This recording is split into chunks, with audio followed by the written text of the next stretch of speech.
फातिमा के बाल हर ब्रश के बाद गिरते थे, इतने कि फ्लोर पे छोटी सी विग बन जाए। उसने सोचा, शायद स्ट्रेस है या शैम्पू चेंज कर लूं। पर एक दिन उसकी फ्रेंड ने बोला, बस मेथी दाना ट्राई कर, मिरेकल देख।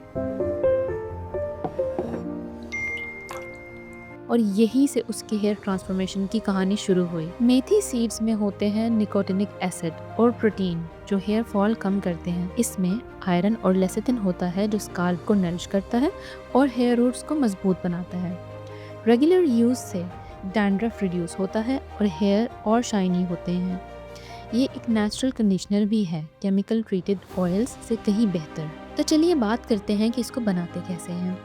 सबसे पहले इसके इंग्रेडिएंट्स में आपको चाहिए 2 टेबलस्पून मेथी दाना, 3 टेबलस्पून कोकोनट मिल्क या फिर एलोवेरा जेल।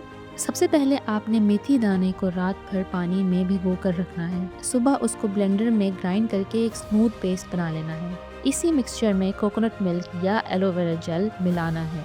अच्छी तरह मिक्स करके आपने इस पेस्ट को अपनी स्काल्प पर और बालों के एंड्स पर लगाना है। 30 से 40 मिनट के लिए इस मास्क को छोड़ देना है, फिर माइल्ड शैम्पू से वॉश कर लेना है। इस मास्क को आप फ्रिज में 3 दिन तक स्टोर भी कर सकते हैं। 2 हफ्ते में ही आयशा ने देखा कि हेयर फॉल कम हो गया और बालों की शाइन वापस आ गई। एक सिंपल किचन इंग्रेडिएंट ने उसके बालों की गेम बदल दी।